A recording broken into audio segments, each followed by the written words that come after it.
Kasama ang iba pang ahensya ng pamahalaan, pinaplansya na ng National Economic and Development Authority o NEDA ang Implementing Rules and Regulations o IRR ng Rice Tarification Law. Sa ilalim ng batas, aalisin na ang quantitative restrictions sa importasyon ng bigas.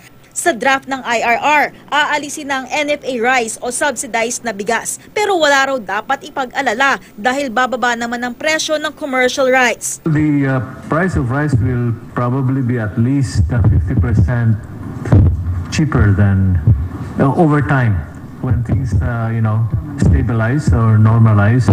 Ang imported na bigas, papatawan ng taripa at ang pondo gagamitin sa irigasyon, warehousing at research sa bigas. Di bababa sa 10 bilyong piso ang ilalaan sa Rice Competitiveness Enhancement Fund o RCEF mula sa tariff revenue.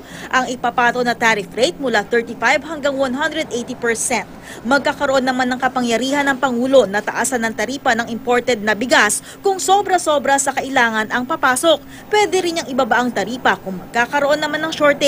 If import arrivals, would be more than what we would need, or there would be really shortage of supply, then the President is given powers to adjust existing rates or limit the volume of imports by increasing tariff rates.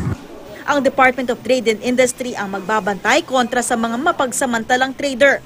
Ang Philippine Competition Commission naman ang tututok laban sa di patas na trade practices.